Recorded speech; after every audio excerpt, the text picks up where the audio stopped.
बैठ जाओ शांति से। सभी शांति से बैठ जाएंगे। पंत श्री हजूर साहिब जी का प्रवचन होगा, अमृतमय वाणी वचन होंगे, उनका रसपान करेंगे, हृदयांगम करेंगे और जीवन में धारण करेंगे और संतों के बताए हुए मार्ग पर चलने का प्रयास करेंगे। बोलिए सदगुरु कबीर साहेब की।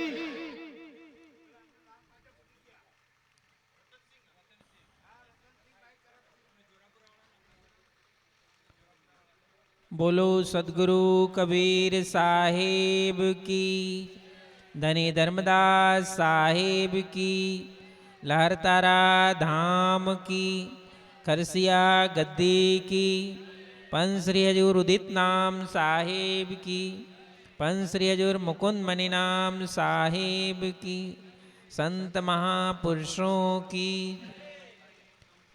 नित्यं बोधमयं स्वरूपममलं त्रैलोक्यपूज्यं गुरुं सद्वेद्यां सुविच्यसारशिवदं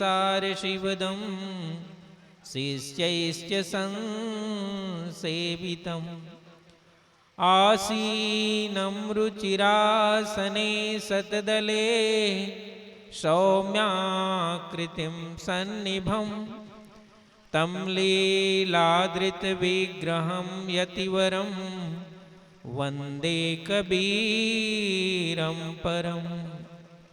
नमो नमो गुरुदेव को, नमो कबीर सकृपाल, नमो संत शरणागति सकल पाप भय छाड़।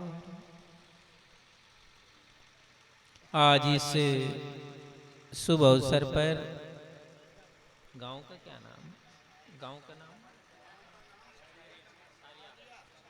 छारिया ग्राम में सदगुरु कबीर साहिब का यह स्थान भगवान दास जी साहिब के द्वारा अपने गृह निवास में ही साहिब के मंदिर की स्थापना किए और इस शुभ अवसर पर अनेक संत महापुरुष महंत साहिबों को बड़े श्रद्धा और प्रेम भाव से यहाँ आमंत्रित किए। उनके आमंत्रण को स्वीकार कर यहाँ पर पधारे चंचलाव से महंत चेतन साहिब जी, महंत रोहित साहिब जी, महंत पुरुषोत्तम साहिब जी, अनेक संत महंत साहिब यहाँ आए हैं और इस कार्यक्रम की शोभा बढ़ाए।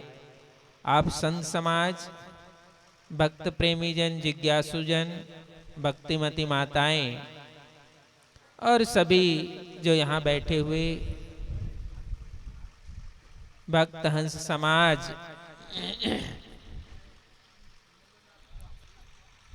सदगुरु का यह सत्संग आपको प्राप्त हुआ। ऐसे पंचमहल की जो भूमि है,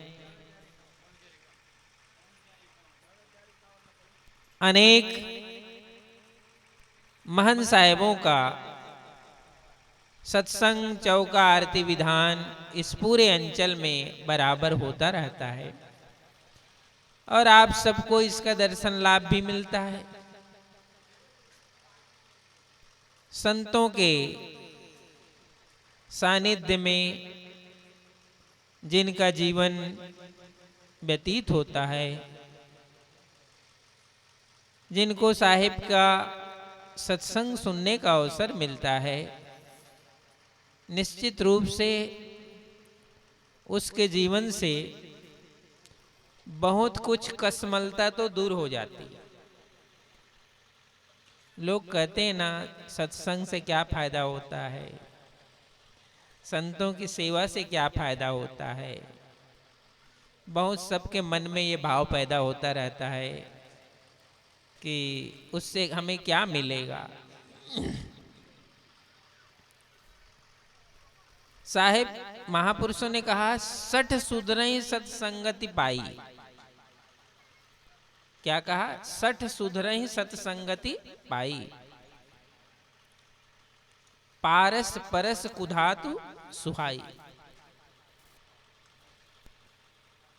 क्या फायदा है आदमी जब बिजनेस करता है तो उसमें फायदा ढूंढता है।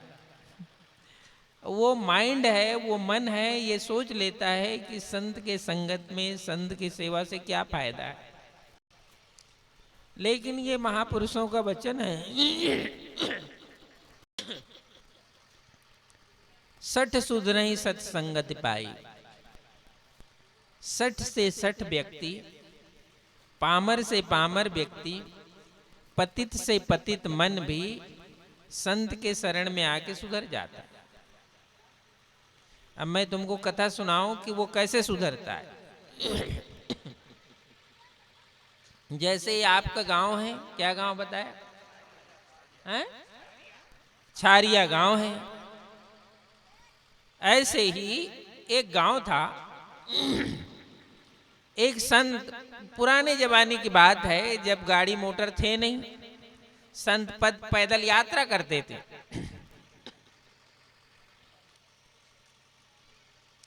पैदल यात्रा करते करते एक संत जो है, जैसे तुम्हारा छारिया गांव है, इसी गांव में आया। इस गांव से में आते आते उसको सूर्यास्त होने लग गया।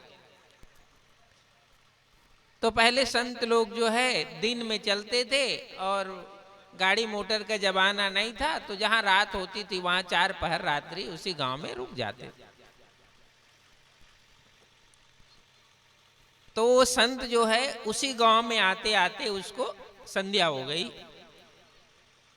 तो उसने सोचा कि भाई चलो 4 पहर रात्रि, अब तो कहाँ जाएंगे, आगे आगे रास्ता दूर है, इसी गांव में रात्रि रुक जाएंगे, कल सुबह होते हम फिर से चलेंगे।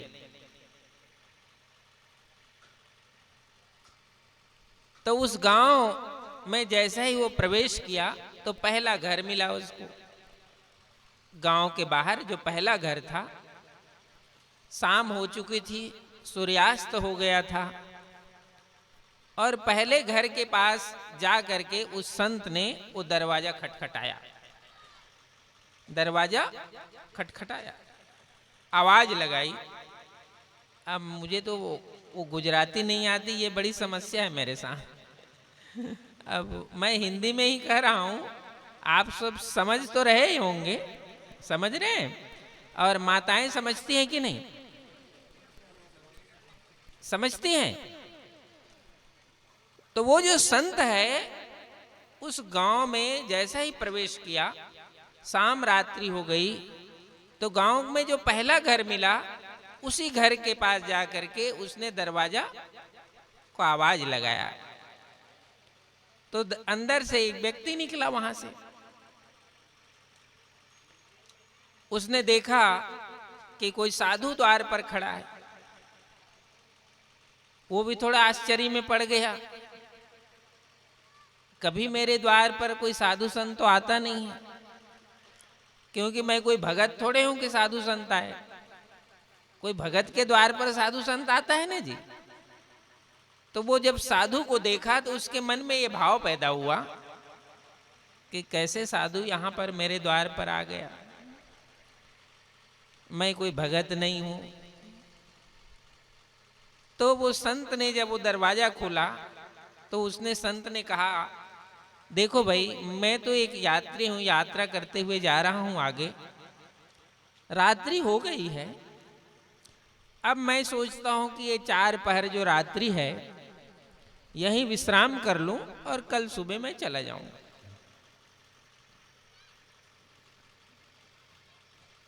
तो क्या मैं तुम्हारे घर में 4 पहर रात्रि विश्राम कर सकता हूं?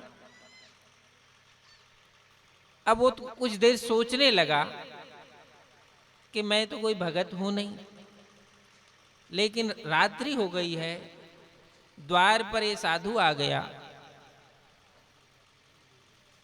कुछ देर सोचने के बाद वो कहता है, सोचता है अंदर में कि नहीं कहता हूं तो पर भी थोड़ा ठीक नहीं है, क्योंकि रात हो गई है और इनको तो केवल रात भर रुकना ही है, उसके बाद तो ये सुबह चला जाएगा। तो बड़ा हिम्मत करके उसने कहा कि कोई बात नहीं, आप रात भर रुक लो, वो श्रद्धा भक्ति, उसके पास कोई भगत होता तो हाथ जोड़ के कहता कि मैं धन्य हुआ कि आप पधारे, है कि नहीं? कोई मैं धन्य हो गया कि आप मेरे द्वार पर आ गए। संत भेष का आए संत को आदर दीजिए, चरण धोए चरणामृत लीजिए। हमारे यहाँ तो साहब ने ये पद बताया कि किसी के घर संत आए तो उसका भाग खुलता है, वो चरण धोकर चरणामृत लेता है, सुंदर साहेब के वाणी वचन सुनता है, सेवा करता है, भेंट दक्षिणा देता है और पुण्य का लाभ लेता है। लेकिन वो तो कोई भगत था नहीं, तो उसने कहा कि चलो ये साधु तो रात भर रुकेगा और फिर चला जाएगा। अंदर घर में उनको जगह दे दी। वो अकेला व्यक्ति था उस घर में और कोई था नहीं, और गांव से थोड़ा बाहर था, गांव से कुछ दूर में। अब वहीं से गांव शुरू होता है, समझे, तो थोड़ा बाहर पहले ही था वो। रात्रि जो भी उसके यहाँ होगा वो साधु संत को दिया होगा खाने पीने का, जो भी 11-12 बजे रात्रि को वो जो व्यक्ति था उसने कहा उस साधु को कि आप इस घर पर रहें, आराम करें, मैं कहीं जाऊंगा क्योंकि मैंने किसी को टाइम दिया है तो मुझे जाना पड़ेगा। साधु सोचता है कि मैं तो विश्राम करने के लिए इस घर में आया, रात भर विश्राम कर लूं।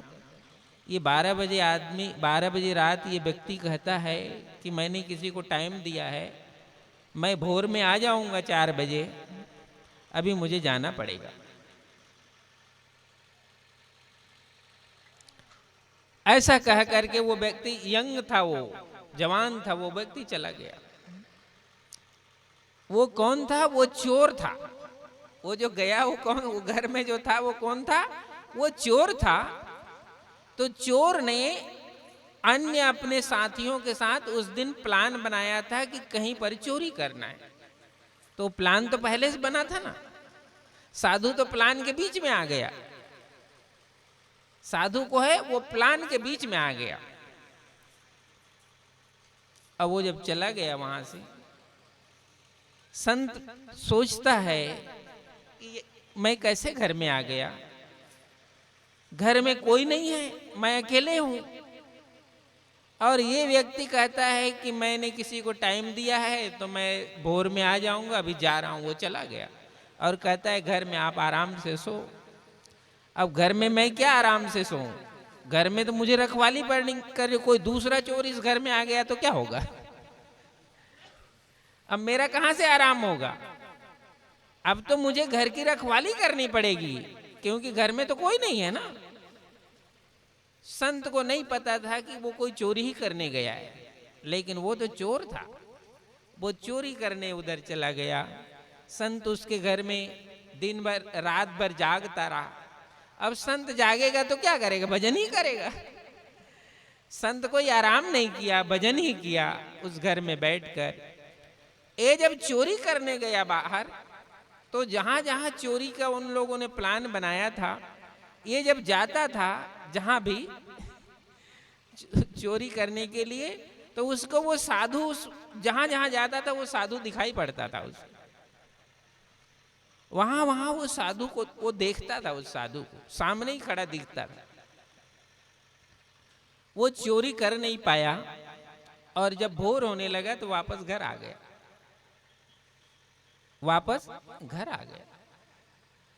जब घर आ गया, सुबह अब भोर हो गई। सुबह संत ने कहा कि भाई मैं तो 4 पहर रात्रि विश्राम के लिए तुम्हारे द्वार पर आया था, लेकिन तुम तो रात को घर ही छोड़कर चल दिया। अब मुझे तो घर की रखवाली ही करनी पड़ी, मैं क्या सोता, मैं क्या विश्राम करता, मुझे तो घर की रखवाली करनी पड़ी। चोर जो है संत को वो बात बताता है, क्योंकि वो जहां चोरी करने जाता था वो साधु दिखाई पड़ता था उसको। तो साधु जब दिखाई पड़ता था तो उसकी हिम्मत नहीं होती थी वहां चोरी करने की। वो वापस आ गया। सुबह भोर में उसने उस साधु से कहा कि संत जी, आप जिस घर पर आए थे विश्राम करने के लिए, ये कोई भगत का घर नहीं है।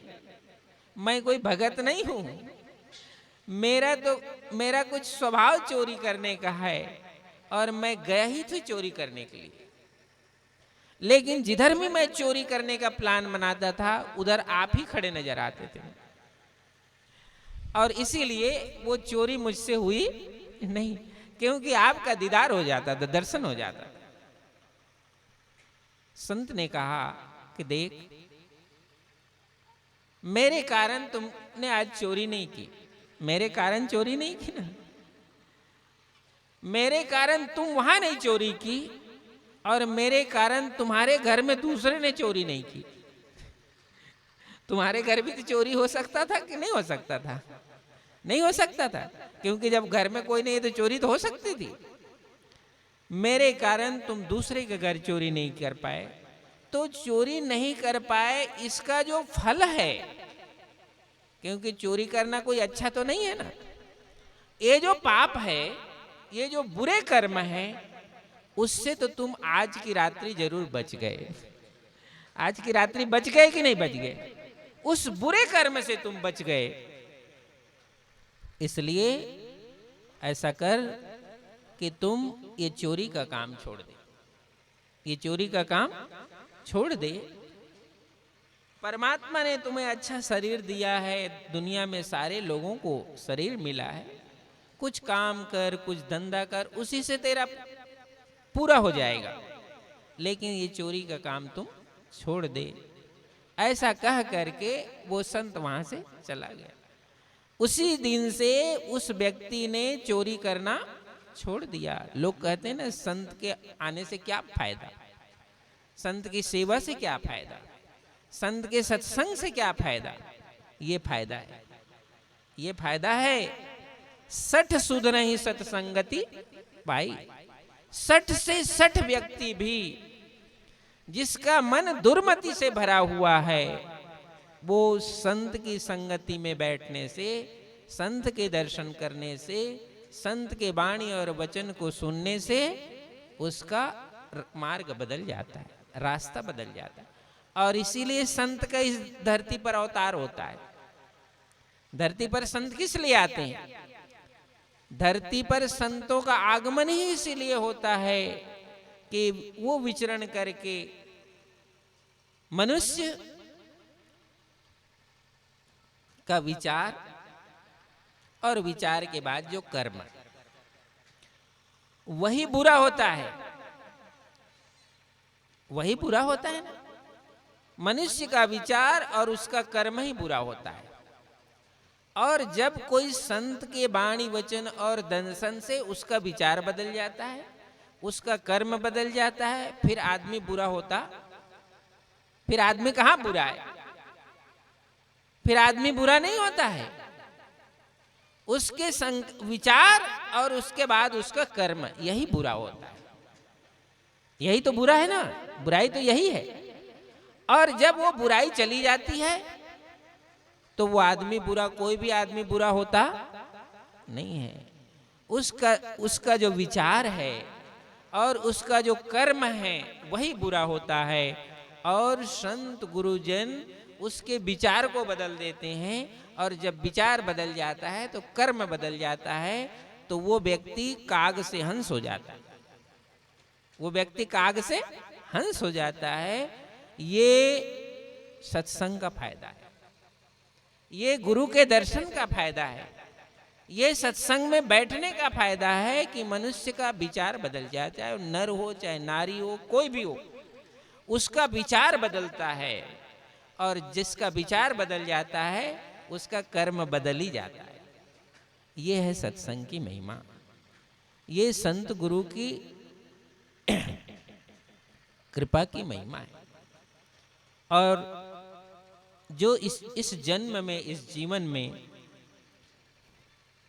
किसी संत से भेंट नहीं हुआ है, संत की संगति प्राप्त नहीं की है, वो उसका जीवन अंधेले में जरूर है।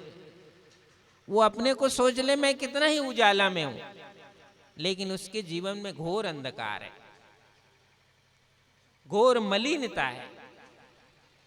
और घोर अंधकार और मलिनता से कोटिक चंदा उगी हैं, सूरज कोटि हजार, और तिमिर तो नासे नहीं गुरु बिन घोर अंधार। कितना चांद का दर्शन कर लो, कितना सूरज का दर्शन कर लो, लेकिन विकार बदलता नहीं है, विचार बदलता नहीं है। साहब कहते हैं कोटिक चंदा उग हैं और सूरज कोटि हजार, तिमिर माने अंधकार। ये विचार और मन में जो अंधकार है वो कोई सूरज से नहीं हटता है, वो चंद्रमा से नहीं हटता है, वो कोई आग जलाने से नहीं हटता है, वो हटता है गुरु के वचन के प्रताप से। वो किससे हटता है? वो गुरु के वचन के प्रताप से हटता है। इसलिए जीवन में गुरु का सत्संग जरूर करना, संतों का दर्शन जरूर, उनकी महिमा को समझना, उनके महत्व को समझना, उससे तुम्हारे जीवन का विचार बदल जाता है, रहन सहन बदल जाता है, खान पान बदल जाता है और काग से हंस हो जाते हैं।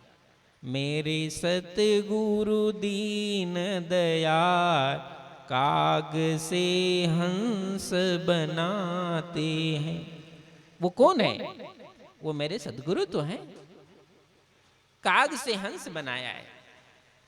उस काग को नहीं बनाया है जो वो पेड़ों पर बैठता है, उसको नहीं, इसको बनाया है। ये जो काग का जीवन था, काग का विचार था, काग का रहन सहन था, काग का खान पान था, मेरे सदगुरु दीन दयाल हैं, वो दीन दयाल हैं, वो ताकतवर हैं। इस काग को उसने हंस बनाया है। किसको? इस काग को हंस बनाया है। मेरे सदगुरु दीन दयाल काग से हंस बनाते हैं और वे ही भवसागर से पार करा देते हैं, क्योंकि ये मार्ग हंसों का, कबीर साहब वो हंसों का मार्ग है। इस मार्ग में खान पान शुद्ध होना चाहिए। अड़गम सड़गम खान पान नहीं करना। साहेब के हंस को रहन सहन शुद्ध हो, खान पान शुद्ध हो, ये बहुत जरूरी है। क्योंकि रहन सहन और खान पान से मति बिगड़ती है। जिसकी मति बिगड़ती है वो कभी भजन नहीं कर सकता, और जिसके जीवन में भजन नहीं है वो कभी मुक्त नहीं हो सकता। वो कभी मुक्त हो ही नहीं सकता जिसके जीवन में भजन नहीं है। क्योंकि किसी भी आशा, तृष्णा, मोह, माया, ममता, एक किसी से भी इस मन को यदि मुक्त करना है, उसका एक ही मार्ग है कि तुम भजन करो। बिना भजन के वो मन कभी इस आशा, तृष्णा, मोह, ममता से कभी बाहर हो सकता? वो चारों तरफ उसको घेर कर रखता है। इस मन को ये आशा, तृष्णा, मोह, माया, ममता घेर कर ही रखता है। उससे मुक्त होना है तो भजन जरूरी है, सुमरन जरूरी है। बिना भजन सुमरन के वो मन मुक्त होता नहीं है। कोई लाठी, डंडा और तलवार से उससे तुम लड़ नहीं सकते। भजन साधन, सदगुरु के शब्द से जो भजन की प्राप्ति इस मन को होती है, उसी से तुम मुक्त हो सकते हो, दूसरा नहीं। और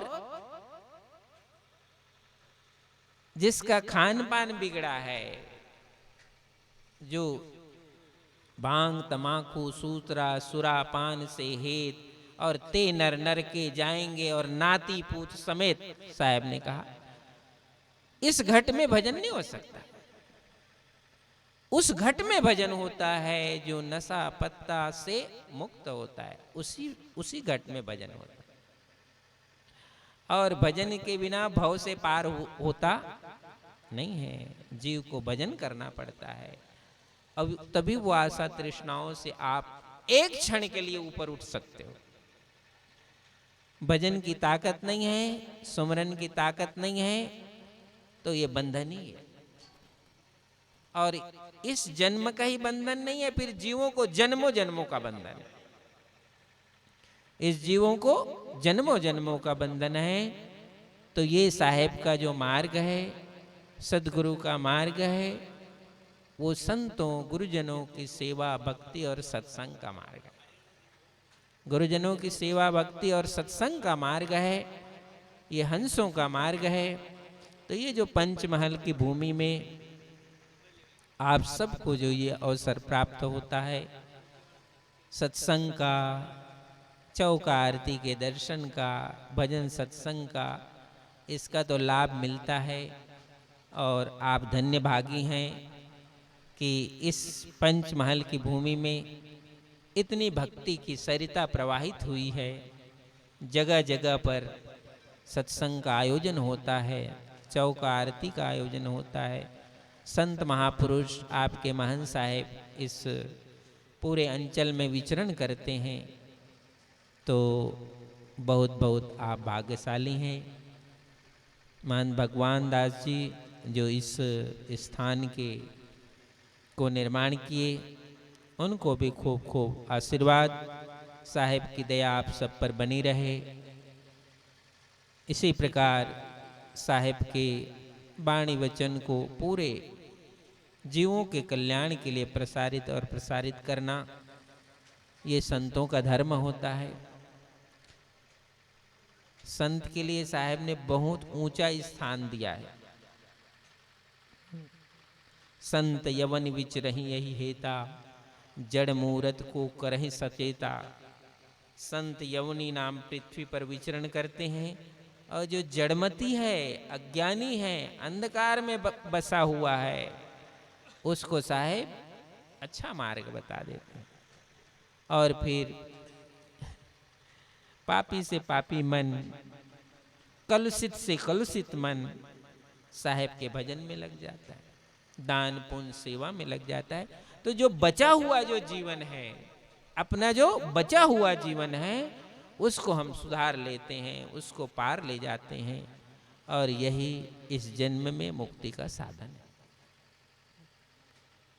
तो खूब खूब आशीर्वाद, धन्यवाद। और हमारे चेतन साहेब जी ने आप सबको लहरतारा धाम के लिए कुछ संदेश दिया। लहरतारा, अब बहुत सारे लोग तो इसमें गए हैं। कितने लोग लहरतारा गए हैं? थोड़ा हाथ उठाना। बाकी लोग लहरतारा नहीं गए हैं? बिल्कुल नहीं गए। अब ये जो हाथ उठाए हो, इनकी जिम्मेदारी है कि जो हाथ नहीं उठाए हैं उनको लेकर आना। जो लोग हाथ उठाए हैं उनकी जिम्मेदारी है, जिनका हाथ नहीं उठा है उनको लेकर आना। वो साहेब का धाम है, अपने सदगुरु कबीर साहब की प्रगट भूमि है।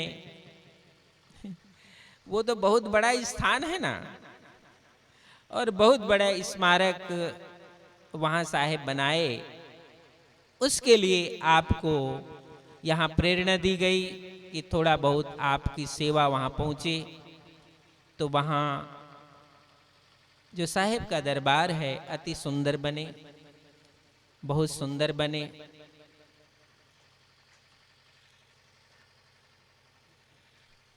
लेकिन उसके लिए धन की तो जरूरत है ही।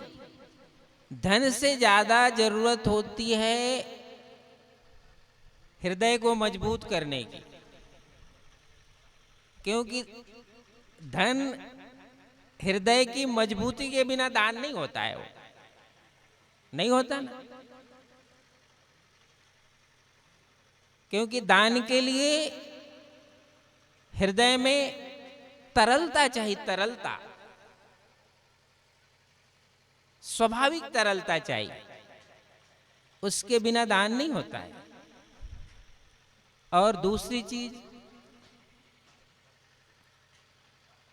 सदगुरु का जो भक्त है, सदगुरु का जो शिष्य है, उसका दान वहां पहुंचे, उसकी सत्य की कमाई वहां पहुंचे, तो उसको कितना गौरव होता है, कितना आदर से उसको प्राप्त होता है कि कभी काल उसके नीचे आने वाली पीढ़ी भी यदि वहां कभी जाएगी काशी, तो ये जरूर कहेगी कि हमारे पूर्वज को भी कुछ न कुछ यहाँ अंश लगा है। नहीं कहेगा? कहेगा ही, कहेगा ना। तो ये तो कोई पुण्यशाली होते हैं, उनका दान पहुंचता है। और दूसरी बात, साहेब कहते हैं 10वां अंश गुरु को दीजिए, 10वां अंश गुरु को देना चाहिए। गुरु का तात्पर्य है परोपकार के मार्ग पर जाना। जो 10वां अंश है वो परोपकार के मार्ग पर जाए, ऐसा साहेब का आदेश है।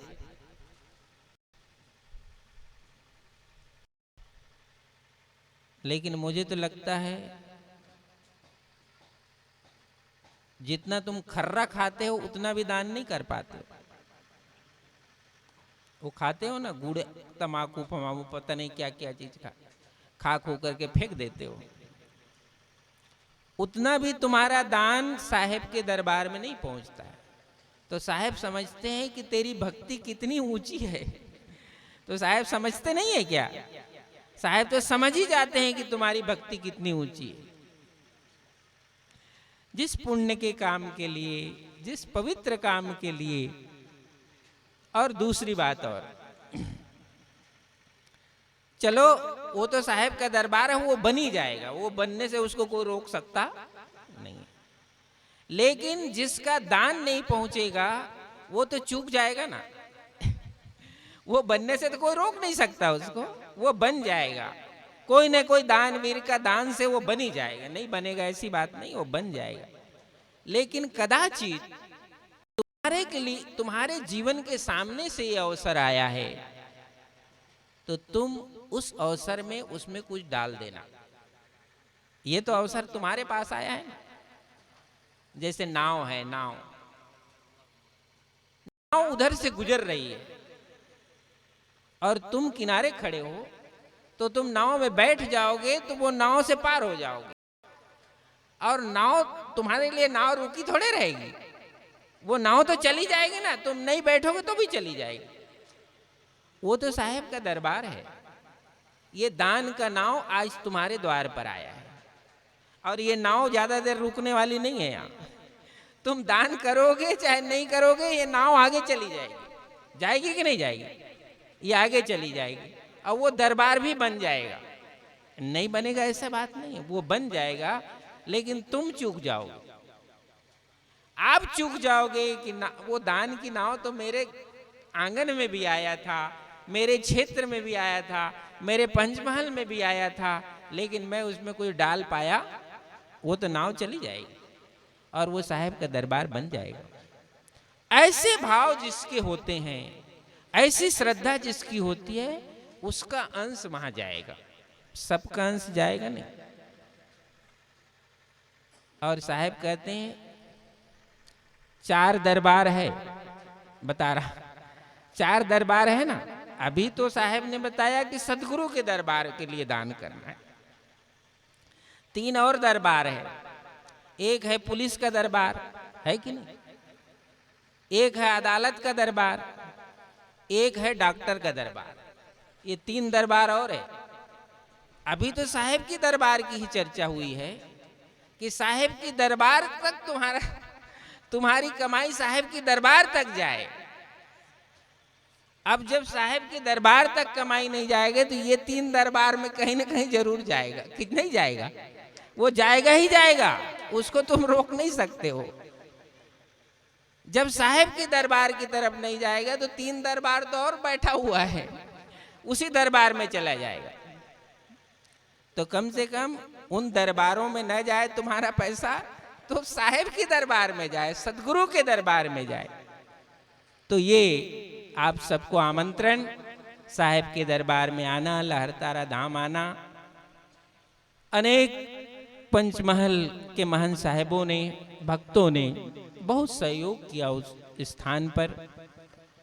उनका सहयोग तो है ही, यदि ये अवसर आया है तो आपका भी सहयोग वहाँ पहुँचे, माता, बहन, स्त्री, पुरुष, बाल बच्चे सबका अंश उसमें जाए, ताकि आने वाली पीढ़ी को एक गौरव मिले कि हमारे पूर्वज भी इस साहिब के दरबार में कुछ न कुछ अंश दिए हैं और आज हम उसका दर्शन कर रहे हैं। ऐसा मन में प्रसन्नता होगी। तो सबके लिए शुभकामना, आशीर्वाद। बोलो सदगुरु कबीर साहिब की। अब भाई यहाँ भीड़ नहीं लगाना, प्रसाद उधर बांटो।